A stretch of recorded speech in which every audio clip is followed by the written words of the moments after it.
से जो जवाब आया बहुत संतुष्ट वाला जवाब है, परंतु मेरा इशू ये है सर, झोपड़पट्टी में स्कूल के अंदर बच्चों की तादाद बहुत ज़्यादा है। और झोपड़पट्टी में कौन रहता है? झोपड़पट्टी जो बस्ती है सर, तो लोग जहाँ जगह मिलती घर बना लेते हैं, गरीब लोग रहते हैं, टॉयलेट उनका जो है सब जो है कंबाइन होता है, अलग अलग सब एक साथ रहता है उनका टॉयलेट। अगर बच्चों को इन स्कूलों में पेरेंट्स इसलिए एडमिट करते हैं क्योंकि बच्चों की वहाँ एजुकेशन बहुत अच्छी होती है और हर क्लास में संस्था ने हर सब्जेक्ट के लिए अलग अलग टीचर अपॉइंट किया है। पिछले 10-15 सालों से ये स्कूलें चल रही हैं। इस बारे में पेरेंट्स की कोई शिकायत नहीं है, पेरेंट्स बहुत सेटिस्फाई हैं। स्कूल अनऑथराइज गैर कानूनी है ये मालूम होते हुए भी बच्चों को दाखिल कराने के लिए ऐसे स्कूलों में बराबर लाइन लगी हुई है और ऐसे स्कूलों में भी जगहें कम पड़ रही हैं, इतने बच्चे वहां पर हैं। पेरेंट बहुत ही खुश हैं इन स्कूलों के एडमिशन दिलाने में। इन स्कूलों के पास सिर्फ एक ही चीज, मंत्री महोदय का मैं ध्यान चाहता हूं, इन स्कूलों में सिर्फ एक ही चीज नहीं है कि जितनी कानून के मुताबिक जमीन लगती है इनके पास नहीं है। इस वजह से संस्थाओं ने कई बार एप्लीकेशन किया, लेकिन सरकार ने इनको परमिशन देने से इनकार कर दिया और इनको अनऑथराइज्ड स्कूल की श्रेणी में डाला। इन पर क्रिमिनल केसेस दाखिल करने के लिए सरकार ने बोला।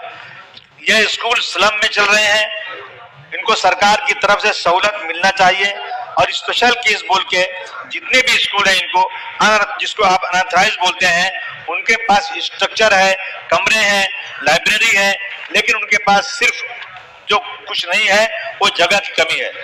अध्यक्ष महोदय, इनको परमिशन नहीं दी जा रही है। ये स्कूल, मेरा पहला सवाल है, ये स्कूल मुंबई के झोपड़पट्टी में जहां लोगों को जाना भी मुश्किल है, इतनी घनी आबादी जहां है, ऐसे बस्ती में चल रहे हैं।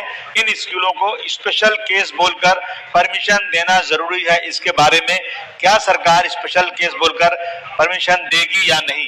दूसरा सवाल मेरा सर, 1987 में ऑपरेशन ब्लैक बोर्ड शुरू किया गया था एजुकेशन को प्रमोट करने के लिए। 4 रूम के स्कूल को भी परमिशन दिया गया था। क्या सरकार इसी तर्ज पर इन स्कूलों को परमिशन देने पर गौर करेगी क्या? सर, तीसरा सवाल है महोदय, एक कमेटी गठित की जाए जो स्कूलों की स्टडी करके बच्चों की सेफ्टी देखते हुए इन स्कूलों को एक अलग श्रेणी में डाल दिया जाए, जिसे इन स्कूलों की मान्यता मिले। या सरकार इस पर विचार करेगी क्या? ये बहुत ही इंपॉर्टेंट सवाल है। बहुत सारे लोगों का इसमें एम्प्लॉयमेंट जुड़ा हुआ है, बहुत सारे बच्चों की जिंदगियां हैं जो बहुत कम पैसे खर्च के तालीम हासिल कर रहे हैं और इन स्कूलों में बच्चे मेरिट लिस्ट में भी आ रहे हैं। तो जरा मैं मंत्री जी की तरफ से चाहूंगा कि जरा इन स्कूलों को बचाने के लिए कुछ अच्छा कदम उठाएं। अध्यक्ष महोदय, पालकांचा मोफत व सक्तीच्या शिक्षणाचा हक्क अधिनियम 2009 मध्ये काही तरतुदी आहेत आणि त्या तरतुदीनुसार सदस्यांनी आपापसात बोलू नये. शासन निर्णय 29/6/2013 अन्वये आपापसात चर्चा सदस्यांनी करू त्या नये. शाळेमध्ये मूलभूत सुविधांचे निकष त्या ठिकाणी विहित करण्यात आलेले आहेत आणि म्हणून साधारणपणे कशावरही काही सांग. त्या शाळेच्या साठी क्षेत्राची अट घालण्यात आलेली आहे. त्या जागेचा भाडे करारनाम्याच्या संदर्भातली अट घालण्यात आलेली आहे आणि सर्वसाधारणपणे त्या शाळेच्या साठी विद्यार्थ्यांच्या साठीच्या ज्या काही भौतिक सुविधा आहेत तुमचीच लक्ष वेधी आहे ना.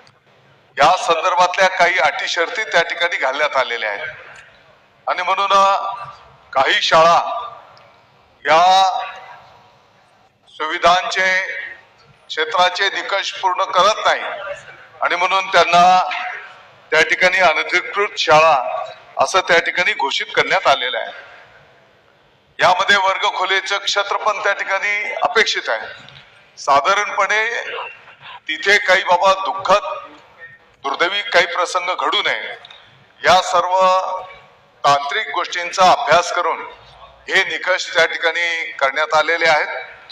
तरी पण ही पण वस्तुस्थिती आहे की काही वर्षांच्या पासून ते विद्यार्थी तिकडे शिक्षण घेत आहेत आणि म्हणून विद्यार्थ्यांच्या शिक्षणाचं हित सुद्धा आपल्याला लक्षात घेऊन आता या ठिकाणी जे काही मुद्दे ठेवण्यात आलेले आहेत येणाऱ्या काळामध्ये त्यातल्या त्यात अगदी अणुरेणू न पाहता त्या विद्यार्थ्यांचं हित पण डोळ्यासमोर ठेवून याच्यातनं मार्ग काढण्याच्या दृष्टिकोनातनं एक समिती गठीत केली जाईल.